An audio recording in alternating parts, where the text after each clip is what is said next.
Hello everyone, welcome to a new video. This is Gaurav. In this video, we are going to talk about Australia PR options for production managers.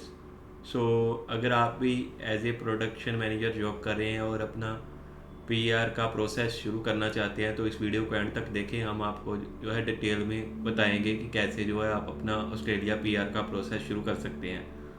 तो अगर आप हमारे channel पे first time visit कर रहे हैं तो please do subscribe our channel और हमें फेसबुक एंड इंस्टाग्राम पे भी फॉलो कर सकते हैं। तो आइए वीडियो को शुरू करते हैं। तो सबसे पहले तो गाइस जो ऑस्ट्रेलिया PR का प्रोसेस होता है उसमें आपको मिनिमम 65 पॉइंट्स ओवरऑल चाहिए होते हैं to launch your expression of interest. और वो जो एक्सप्रेशन ऑफ इंटरेस्ट लॉन्च करना होता है उसके लिए आपके पास जो है एक पॉजिटिव स्किल असेसमेंट होना बहुत ही ज़रूरी है इन योर रिलेवेंट ऑक्यूपेशन। तो रिलेवेंट ऑक्यूपेशन जो है उसके जो कोर्स होते हैं, जो आपके ऑक्यूपेशन कोर्स, उन्हीं के बेस पे जो है आप अपनी जो है स्किल असेसमेंट उस ऑक्यूपेशन में लॉन्च कर सकते हैं। तो जो प्रोडक्शन मैनेजर्स हैं उसके अंदर दो डिफरेंट ऑक्यूपेशन कोर्स आ जाते हैं। तो जो प्रोडक्शन मैनेजर्स का यूनिट ग्रुप है वो 1335 है और इसके अंदर दो डिफरेंट ऑक्यूपेशन जो आते हैं वो आते हैं production manager manufacturing and production manager mining. So अगर आपको इन दोनों में से किसी में भी अपनी पॉजिटिव स्किल असेसमेंट मिल जाती है तो आप जो है उस ऑक्यूपेशन कोड के अंदर जो है अपनी EY लॉन्च करके अपना PR का प्रोसेस शुरू कर सकते हैं। तो जो प्रोडक्शन मैनेजर्स के लिए जो स्किल असेसमेंट बॉडी है वो वेटसेस है। वेटसेस ही आपकी जॉब ड्यूटीज़ और आपके एम्प्लॉयमेंट के डॉक्यूमेंट्स देखती है और इसके अलावा आपकी क्वालिफिकेशन चेक करती है कि आप उस ऑक्यूपेशन के लिए जो है सूटेबल हो या नहीं, और उसी के बिहाव पे ही आपको जो है अपना रिज़ल्ट देती है। अगर आपका पॉजिटिव रिज़ल्ट आ जाता है तो आपका जो है EY लॉन्च कर सकते हैं। तो अब मैं बात कर लेता हूँ कि क्वालिफिकेशन रिक्वायरमेंट्स की, कि वेटसेस को क्या क्वालिफिकेशन चाहिए एंड इसके अलावा क्या वर्क एक्सपीरियंस चाहिए। सबसे पहले तो जो है वेटसेस वो आपकी क्वालिफिकेशन के डॉक्यूमेंट चेक करती है।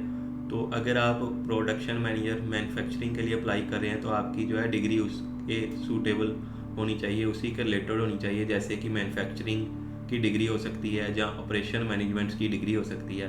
आपने चाहे बैचलर डिग्री की हुई है चाहे आपने मास्टर डिग्री की हुई है, आपको सेम ही पॉइंट्स मिलते हैं। और वेटसेस जो है आपको दोनों पे ही पॉजिटिव रिजल्ट्स देती है क्योंकि इसकी जो मिनिमम रिक्वायरमेंट रहती है वो बैचलर डिग्री रहती है। सो अगर आपने मास्टर डिग्री भी की हुई है तो दैट्स वेल एंड गुड। सो अब दूसरा जो ऑक्यूपेशन है प्रोडक्शन मैनेजर माइनिंग। सो उसमें जो मेजर रिलेवेंट डिग्री आती है वो आती है माइनिंग इंजीनियरिंग की। इसके अलावा आ जाती है अप्लाइड प्रोजेक्ट मैनेजमेंट माइनिंग की, देन आ जाती है माइनिंग जियोलॉजी की। सो ये तो होगी रिलेवेंट डिग्रीज।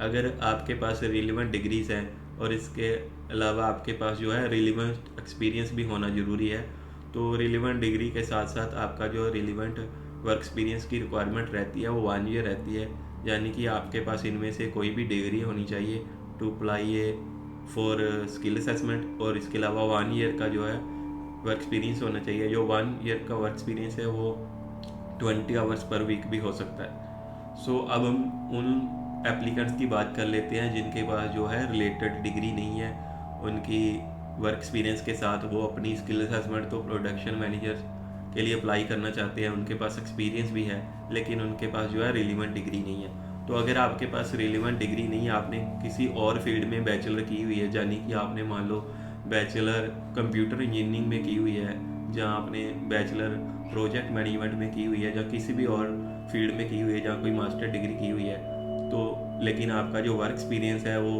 प्रोडक्शन मैनेजर का है, माइनिंग में है, चाहे मैन्युफैक्चरिंग में है, तो स्टिल जो है आप अपनी वेटसेस से जो है स्किल असेसमेंट अप्लाई कर सकते हो। उसमें जो कंडीशन रहती है उसमें आपको 1 साल की बजाय जो है 3 साल का वर्क एक्सपीरियंस वेटसेस को दिखाना होता है। तो अब मैं बात कर लेता हूँ कि आपको क्या जो आपका एक्सपीरियंस है उसमें आप क्या क्या एक्सपीरियंस दिखा सकते हो। फर्स्ट जो मैन्युफैक्चरिंग वाले हैं वो प्लांट मैनेजर का एक्सपीरियंस दिखा सकते हैं, वर्क्स मैनेजर का एक्सपीरियंस दिखा सकते हैं मैन्युफैक्चरिंग में। इसके अलावा ऑपरेशन मैनेजर का एक्सपीरियंस भी है जो है प्रोडक्शन में, वो भी जो है फर्स्ट ऑक्यूपेशन कोड के लिए जो है रिलेवेंट है। अगर आप प्रोडक्शन मैनेजर माइनिंग के लिए स्किल असेसमेंट अप्लाई करना चाहते हैं तो आपका जो वर्क एक्सपीरियंस है वो माइन मैनेजर या माइन सुपरिटेंडेंट में हो सकता है, जहाँ इससे रिलीवेंट ऑक्यूपेशंस में हो सकता है। So this is the work requirement. So इसके अलावा जो दोनों ही ऑक्यूपेशंस हैं, दोनों ऑक्यूपेशन जो है short term skilled occupation list यानी कि STSOL में जो है अवेलेबल है। तो STSOL में अवेलेबल होने के कारण आप जो है अपना सब क्लास 190 जो कि ऑस्ट्रेलिया की PR है, सब क्लास 491 जो कि प्रोविजनल PR होती है, दोनों ही सब क्लासेस में जो है आप अपनी EY डाल सकते हैं। तो जो है आप अपना इससे प्रोसेस शुरू कर सकते हैं। अब हम बात कर लेते हैं वेट सेल की जो है स्किल असेसमेंट फ़ीस की। तो अगर आप इंडिया से अप्लाई कर रहे हैं तो जो वेट सेल की स्किल असेसमेंट फ़ीस है वो 1033 ऑस्ट्रेलियन डॉलर्स है, यानी कि नियरली 58,000 के करीब है।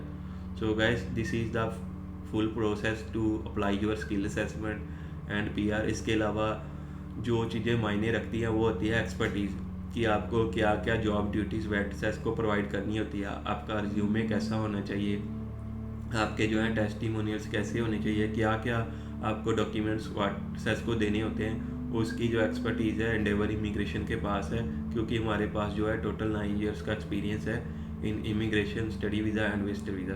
तो अगर आपको भी अपना PR का प्रोसेस शुरू करना है तो आप एंडेवर इमिग्रेशन की टीम को जो है कॉन्टैक्ट कर सकते हैं।